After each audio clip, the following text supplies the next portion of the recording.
स्वागत है। मैं मस्त हूँ और उम्मीद करती हूँ कि आप सभी मस्त होंगे। और सबसे पहले तो मैं आप सबसे सॉरी माँगना चाहती हूँ क्योंकि मैं बहुत लेट हूँ। मैं 1 महीने पहले कसौली गई थी। कसौली का फर्स्ट वीडियो तो मैंने आपको बहुत ही जल्दी दिखा दिया था, लेकिन 2 वीडियो डाले में मैंने बहुत टाइम लगा दिया क्योंकि कुछ ऐसा ओकेज़न आने वाला था जिसकी तैयारी में मैं बिज़ी थी। और आज कुछ बहुत ख़ास मौका है आने वाले दिनों में, जिसके लिए मैं वीडियो बना रही हूँ कुछ ख़ास बातें बताने के लिए। तो वो ख़ास मौका ये है कि मेरी कृषिव का बर्थडे आने वाला है विदिन 2 डेज़। जी हाँ, आज है 8 तारीख को और विदिन 2 डेज़ मेरी कृषिव का बर्थडे आने वाला है। मैं बहुत ही ज़्यादा एक्साइटेड हूँ और उसी की तैयारी में 1 महीने से मैं जुटी हुई थी। इस वजह से मैं कोई भी व्लॉग शूट ही नहीं कर पाई, नॉट इवन ऑफ प्रिपरेशन का व्लॉग भी शूट नहीं कर पाई। तो आज के व्लॉग में मैं आपको ये बताना चाहती हूँ कि मेरी प्रेगनेंसी की पूरी जर्नी कैसे रही और उसमें किन-किन लोगों ने मेरी मदद की, उसके लिए मैं थैंक यू नोट देना चाहती हूँ, सबको थैंक यू बोलना चाहती हूँ।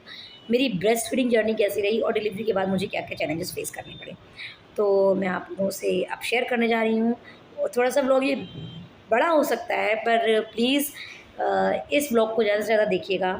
और जो अभी न्यू मॉम्स बनी हैं, जो बनने वाली हैं, उनको हो सकता है इससे कुछ सीखने को मिले, या अपने आप कमेंट सेक्शन करके बताइएगा, कमेंट में बताइएगा कि मैं और क्या कर सकती हूँ अच्छा अपने बच्चे के लिए, आगे के लिए जो मॉम बन चुकी हैं वो सभी। तो अब मैं शुरू करती हूँ।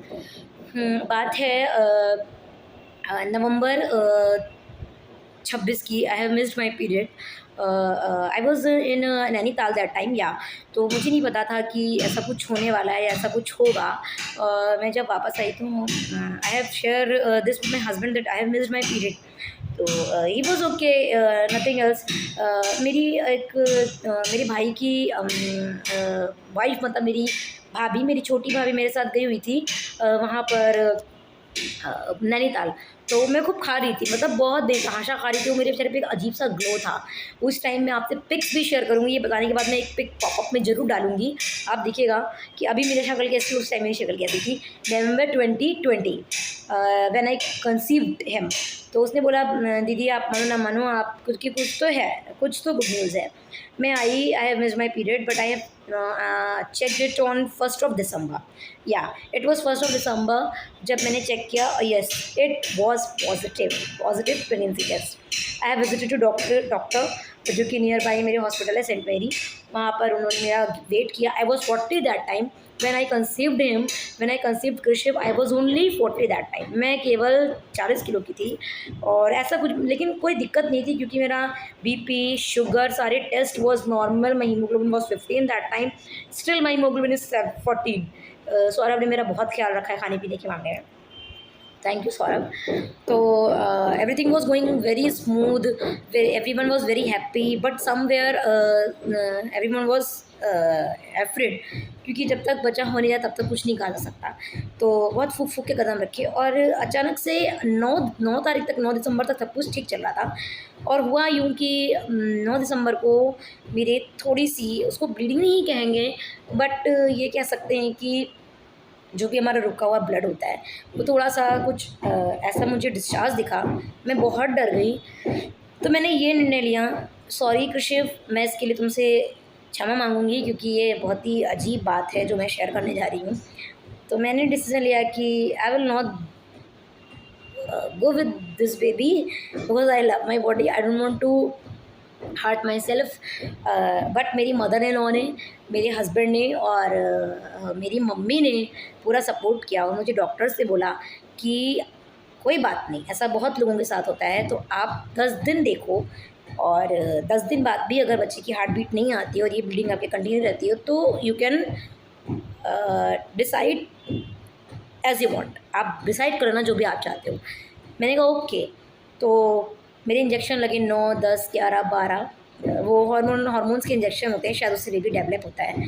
तो 9, 10, 11, 12, 13, 14 को था ग्रहण, सूर्य ग्रहण। और मतलब मैं इन सब चीज़ों में बहुत विश्वास रखती हूँ, सीरियसली मैं बहुत ज़्यादा विश्वास रखती हूँ कि क्योंकि मैंने दीदी को अपनी और अपनी भाभी को, इन सब लोगों को बहुत टॉर्चर किया है कि नहीं जा, सोना नहीं है, उठे रहना है, कि पोजीशन में बैठे रहो, फलाना है, ढिमकाना है, ठीक है। और मैंने खुद भी फॉलो नहीं किया ग्रहण क्योंकि मुझे पता था कि ये बच्चा, मैं बहुत जल्दी होपलेस हो जाती हूँ, आई एम वेरी नेगेटिव।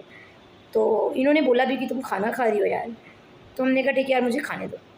मैं भर भर के खाना खा रही थी और रात की बात है, इधर मैंने खाया है और आप मानेंगे नहीं, मेरे स्टमक में पूरा खाना गया भी नहीं कि तुरंत ही मुझे खूब सारी वॉमिटिंग हो गई है।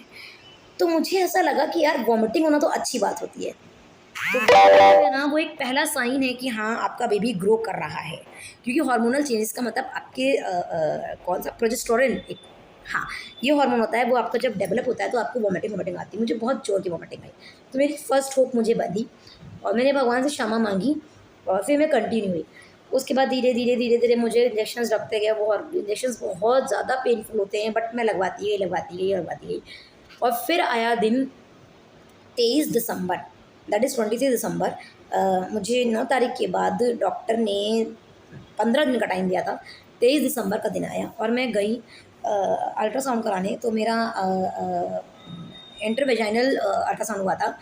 तो पूछा, मुझे पता चला कि yes, there is a baby and he has a heartbeat, कि उसके हार्ट बीट भी है और बेबी भी है। I was so happy.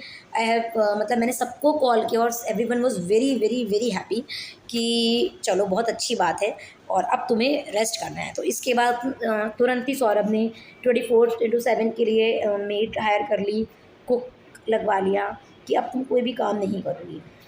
तो फिर हमने कोई भी काम नहीं किया और मैंने सिर्फ बेड रेस्ट किया और मैं इतनी मोटी हो गई थी। I have gain 18 kg, 18 kilo तक मेरा वज़न बढ़ा। ईश्वर का शुक्रिया है कि उसके बाद मुझे कोई भी ब्लीडिंग नहीं आई। हाँ, मैं जितनी भी न्यू मॉम्स हैं उनसे यही कहना चाहूँगी कि प्लीज़ मेरे जैसी गलती मत कीजिएगा। अपने आप को समय दीजिएगा, बेबी को समय दीजिएगा। ये तो सबकी बहुत शुक्रगुज़ार हूँ मैं, अपनी मम्मी की, अपनी सासू माँ की और अपने हस्बैंड की, कि उन्होंने मुझे ढाँढस बंधवाया और ये कहा कि नहीं, you have to continue with this baby, भगवान साथ देंगे। और मैंने कंटिन्यू किया, नहीं तो मेरा अपना डिसीजन हो तो शायद कुछ बहुत ही ख़राब हो जाता। तो प्लीज़ जिन्होंने भी कंसीव किया है, अगर उनके साथ ऐसा कुछ होता है कि उनको छोटी-छोटी ब्लीडिंग आती है या फर्स्ट स्कैन में हार्ट बीट नहीं आती है, तो डोंट वरी, बी पॉजिटिव, क्योंकि वो जो आपकी ब्लीडिंग होती है ना, वो कहीं न कहीं की रुकी हुई ब्लीडिंग होती है, आपकी फ्रेश ब्लीडिंग नहीं होती है। जब तक फ्रेश ब्लड ना आए तब तक डरने की ज़रूरत नहीं है। दूसरी, और अगर आता भी है फ्रेश ब्लड तो भी साइंस इतना डेवलप हो गया कि डरने की ज़रूरत नहीं है। ऊपर वाले के अपना विश्वास रखिए ऊपर वाले के ऊपर, और आप पॉजिटिव रहिए, आपके साथ सब कुछ अच्छा होगा। दूसरी एक चीज़ और है, ऋषभ एक्चुअली फीड कर रहे हैं और उसी की आवाज़ बीच-बीच में आप लोगों को आ रही होगी। दूसरी बात ये है कि मुझे एक्चुअली पीरियड थोड़ा बिफ़ोर हो जाता है। तो 26 को मेरी डेट थी 1, 26 को मेरा नहीं आया, तो मैंने कहा नो, अब तो मिस हो गया है। तो मैंने 30 को ही अपना मतलब फर्स्ट ऑफ दिसंबर को मैंने चेक कर लिया, जबकि सीरियसली मुझे 7 तारीख को चेक कराना चाहिए था, 7 या 8 तारीख में, तब कहीं जा कर के बेबी की हार्ट बीट आती। इतनी जल्दी बेबी की हार्ट बीट नहीं आती और मैंने अपने आप को 1 हफ्ते का टाइम भी नहीं दिया और मैंने चेक कर लिया और जाके स्कैन भी करा लिया। तो आप बताइए फिर उसमें हार्ट बीट कहाँ से आएगी? और मैं वहीं घबरा गई कि हार्ट बीट नहीं आई। और सीरियसली 15 दिन का जब टाइम दिया, क्योंकि उसी के अकॉर्डिंग जब आपको कंसीव की 1 महीना हो गया होता है तभी आपका स्कैन होना चाहिए, और मैंने 10 दिन के अंदर ही अपना स्कैन कराया। तो ये गलती मेरी है, तो न्यू मॉम्स प्लीज़ आप ये गलती मत कीजिएगा। उसके बाद मुझे डेट टू डेट याद है चीज़ें, 26 नहीं 30 जनवरी को मेरा एंटी स्कैन था। I have completed my 3 months. Anti scan होता है म्यूचुअल ट्रांसपेरेंसी, जिसमें आपके बच्चे की रीढ़ की हड्डी से लेकर के पीछे हेड का जितना सर्कमफ्रेंसेस होता है वो देखा जाता है। अगर वो डेवलप्ड है तो हर चीज़ की दवा पॉसिबली करके डॉक्टर आपके बेबी को ग्रो करने की कोशिश करते हैं। तो फिर मैंने भगवान के बहुत हाथ पैर जोड़े। लेकिन पूजा मैं बहुत करती थी उस ड्यूरेशन में, अभी भी करती हूँ बट अब इतनी नहीं हो पाती है। तो हम लोग गए म्यूचुअल ट्रांसपेरेंसी के लिए, और उसके साथ एक टेस्ट होता है, डुअल मार्कर टेस्ट, ठीक है। उससे आपको पता चलता है कि हमारी हाई रिस्क प्रेगनेंसी है, लो रिस्क प्रेगनेंसी है। तो दोनों चीज़ें हुई मेरी, तो रिज़ल्ट अगेन पॉजिटिव। मेरी लो रिस्क प्रेगनेंसी निकली। लो रिस्क मतलब ये नहीं कि रिस्क है, मतलब कि रिस्क नहीं है, ठीक है। किसी भी तरीके का सिंड्रोम नहीं होगा बच्चे में, उसका डेवलपमेंट अच्छा है रीढ़ की हड्डी से लेकर सर तक का। तो मतलब आगे आने वाले 3 मंथ्स के लिए उन्होंने हरी झंडी दे दी कि गो थ्रू दे दिया कि यार यू कैन गो। उसके बाद फिर फरवरी हुआ, ठीक है। और हाँ, मुझे एक्चुअली मैं सच बताऊँ तो मुझे मॉर्निंग सिकनेस बिल्कुल भी नहीं हुई, बस मुझे मुश्किल से 2 से 3 से 4 बार, 4 से 5 बार उल्टी हुई होंगी, इसके अलावा मुझे कोई उल्टी नहीं हुई। मुझे अच्छा फ़ील होता था, मेरे विटामिन डी ज़रूर कम हो गया था, बस उसकी दवा चली थी, अदरवाइज़ मेरे कुछ भी नहीं होता था। My pregnancy was very good, मतलब मुझे इतनी परेशानी नहीं हुई प्रेगनेंसी में। बस ये कि मेरा पेट बहुत ज़्यादा निकला था, मेरा वेट बहुत गेन हो गया था क्योंकि मैं बहुत खाती थी। तो मैं कहाँ थी, हाँ, फिर 3rd मंथ धीरे-धीरे ख़त्म हुआ। 20th week that is March 19, 20th week में मुझे बोला गया कि आपको एक टीफा टेस्ट कराना है। और टीफा टेस्ट में क्या होता है ना, आपकी बेबी के जितने भी इंटरनल प्लस एक्सटर्नल ऑर्गन्स होते हैं, उनके बारे में पता चलता है कि फिंगर्स कितनी हैं, 5 हैं कि 6 हैं, अगर और दोनों ठीक हैं, नाक, होंठ कहीं कटा तो नहीं है, हार्ट की पोजीशन क्या होती है, उसका साइज़ कैसा है, और जितनी भी मतलब उसकी एज है, ईडीडी ईजीजी वो अकॉर्डिंग है कि नहीं है, तो सब कुछ ठीक था। That was done. I was seriously crying that time, I don't know why, क्योंकि मैं बहुत डरी हुई थी पूरी प्रेगनेंसी भर। हस्बैंड को बुलाना है अंदर, मैं अकेले नहीं वो कर पाऊँगी, क्योंकि पता नहीं कि मुझे लगा था कि अभी कुछ ना कुछ निगेटिव आ जाए। तो मैंने जब चेक किया, मैं शेयर करूँगी, इट वॉज लाइक दैट, ऐसे हाथ रखा हुआ था ये। डॉक्टर ने मुझसे कहा कि देखो आप क्यों रो रहे हो, और लिटरली उसी समय मैं ऐसे हाथ रख के रो रही थी, ठीक है। तो डॉक्टर ने मुझसे कहा कि ये देखिए बच्चा क्या कर रहा है, क्या कर रहा है। तो मैंने कहा ये हाथ रखिए क्या आपने, तो बोली हाँ। तो फिर मेरे डॉक्टर साहब ने कहा कि बच्चा कह रहा हाय मेरी मम्मा कितना रोती है। तो जब मैंने इसको देखा कि वो मतलब वो ऐसे ऐसे घूम रहा था हाथ रख के, लिटरली मैं सच बता रही हूँ, वो एक्सपीरियंस मैं बता नहीं सकती हूँ। उन्होंने पूरा फिगर करके बताया कि ये है आपका बेबी। फिर सारे रिज़ल्ट पॉजिटिव है। फिर उन्होंने आगे के 3 मंथ्स का गो थ्रू दे दिया, मतलब कि उन्होंने कहा या नाउ अब आपकी प्रेगनेंसी पूरी तरीके से सेफ़ है। मैं ये शुरू से तय कर चुकी थी कि मुझे नॉर्मल डिलीवरी नहीं करानी, क्योंकि मुझे बहुत डर लगता है। तो धीरे-धीरे समय बीतता गया और फिर एक बहुत टफ़ टाइम आया हमारी लाइफ में। उस समय कोविड की 2nd वेव और डेल्टा वेरिएंट फैला हुआ था। दैट इज़ ऑट अप्रैल 9 अप्रैल से, मुझे आज भी याद है, डेटेज़ है मुझे, कि 9 अप्रैल से केसेस बढ़ने शुरू हुए थे। और वो एक समय ऐसा आया जब मेरे यहाँ मेड, कुक सब कुछ हट गए। मेरा 6th मंथ चल रहा था। पूरा अप्रैल, मई, जून लास्ट तक अकेले काम किया है। झाड़ू, पोछा, बर्तन, खाना, मुझे बहुत ज़्यादा, क्योंकि तब मैं ससुराल में नहीं रहती थी, मैं अतरौली में रहती थी, क्योंकि हमारा घर बनना था। अतरौली मतलब अपने घर में रहती थी, जो सौरभ ने लिया है घर, उसको बनवाना था। तो हम लोगों को ऐसा तो था नहीं कि हम लोग शिफ्ट हो गए थे, हम लोग को ये नहीं था कि मैं कंसीव कर लूँगी। जब मैंने कंसीव किया तो फिर उन्होंने कहा आप कहाँ घर है ना, यहीं रहते हैं, यहीं डिलीवरी करा के फिर घर पे शिफ्ट होते हैं, ससुराल में शिफ्ट होते हैं। तो उसी ड्यूरेशन में मेरा घर भी बनता रहा, कोविड भी स्प्रेड हुआ तो सारा काम मुझ पर आ गया। मेरे भैया भाभी आए हुए थे, मैं किसी से भी नहीं मिल पाई। मेरा भाई लिटरली आता था तो चैनल के बाहर खड़ा होता था, मैं दूर से उसको देखती थी, मैं बच्चों को नहीं देख पाई, भाभी के किसी को भी नहीं देख पाई। धीरे धीरे करके हमने 1 मंथ काटा। अच्छा, एक रिचुअल होता है हमारे यहाँ कि 7 मंथ में कहते हैं एक बार जाके मायके में पैर फेर लेना चाहिए, जिससे कि अगर डिलीवरी मायके से करानी हो तो आपका रास्ता खुल जाता है, 8th मंथ में कहीं नहीं आते हैं। तो 7 मंथ ख़त्म होने में लगभग 4-5 दिन बचे थे।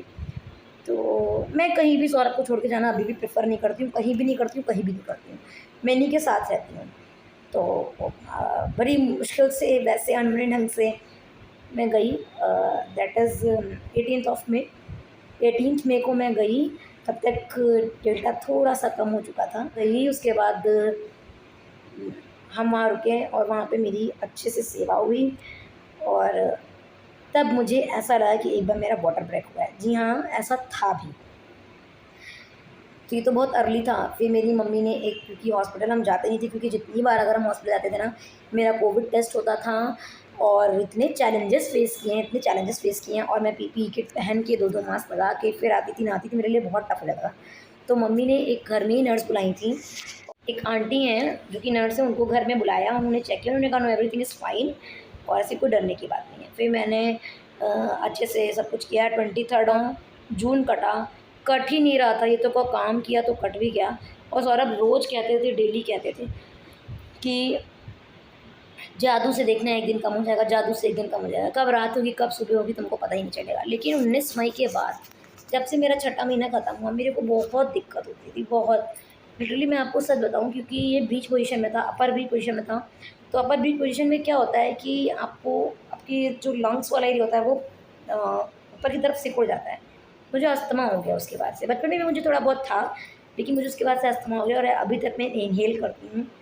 जैसे देखिए, आप देख सकते हैं कि जब मैं ज़्यादा बोल रही हूँ तो मेरी सांस उखड़ती है। लेकिन एक बेबी अच्छा सा दे दिया, एक एंजल अच्छा सा दे दिया, तो अस्थमा भी कोई बहुत बड़ी बात नहीं है। इतनी बड़ी बात नहीं, दवा खाती रहूँगी सही होता जाएगा, चलता रहेगा। तो मुझे अस्थमा हो गया था।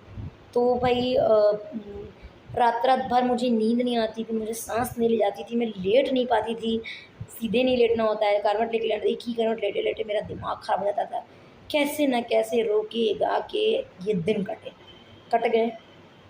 फिर आया 27 जून को हमने अपने फ्रेंड शरद को, जिसका ज़िक्र आपने सुना होगा पहले भी, घर पे बुलाया, क्योंकि बाहर हम नहीं जा सकते थे कोविड की वजह से। तो उसने फिर हम लोगों का प्रेगनेंसी फ़ोटो शूट किया और बहुत अच्छा शूट किया उसने। हमारा प्रेगनेंसी शूट हुआ।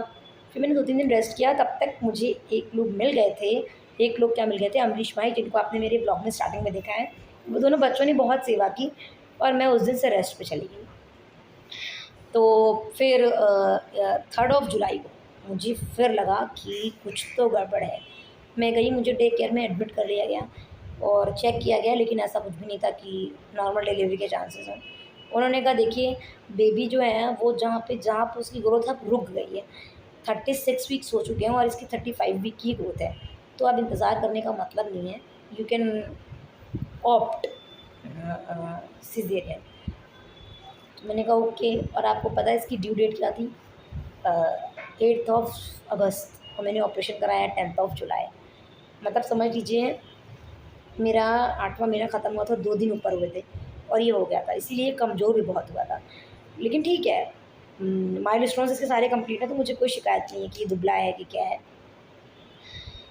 फिर 10 तारीख का दिन दिया, मैंने पूजा की, सासू माँ ने जो भी रिचुअल्स बताए वो किए, रंग वंग लगाया, प्रॉपर तैयार हुई और फिर मैं गई 3:18 पर कृषि हुआ। और मुझे ये एक्साइटमेंट नहीं थी कि मेरे बच्चा आ रहा है, मुझे एक्साइटमेंट थी कि क्या होगा, मुझे जल्दी से पता चल जाए बस। मैंने इसकी आवाज़ सुनी, मैं इतनी बेकार हूँ कि मैंने ये नहीं पूछा कि बच्चा कैसा, मैंने कहा क्या हुआ बस। तो ये थी मेरी डिलीवरी तक की जर्नी। और आगे मैं आपको एक थैंक यू नोट भेजूँगी, जिसमें कि डिलीवरी में मेरा किसने क्या क्या प्रेगनेंसी में सहयोग किया। अब आगे का ब्लॉग शूट करती हूँ। अब इस वीडियो के नेक्स्ट पार्ट में मैं आपको बताऊंगी कि मेरी प्रेगनेंसी की ड्यूरेशन में मेरे से लेके मेरी डिलीवरी तक किसने मुझे कैसे हेल्प की। उनके लिए बहुत तो कुछ नहीं कह सकती, बस एक थैंक यू का छोटा सा नोट दूँगी कि वो सब अपने हैं, और थैंक यू कह के उन्होंने जो भी किया उसको डाउन नहीं फील कराना है, लेकिन फिर भी मैं दिल से शुक्रिया कहना चाहती हूँ। तो इस वीडियो के पार्ट 2 में आप देखेंगे कि मेरी प्रेगनेंसी जर्नी में जिसने मेरा साथ दिया उनके लिए एक छोटा सा थैंक यू, और किसने किस तरीके से साथ दिया उसके लिए मैं कुछ कहना चाहूँगी। तो अब आप वेट कीजिए इसी वीडियो के पार्ट 2 का थैंक यू नोट। तो गाइस, अगर आपको मेरा वीडियो पसंद आया हो तो इसको सब्सक्राइब करें, और अगर मेरे वीडियो को देखने के बाद आपके चेहरे पर हंसी आई हो, आपको खुशी मिलती हो, तो आप इसको ज़्यादा से ज़्यादा लोगों के बीच में शेयर करें और लाइक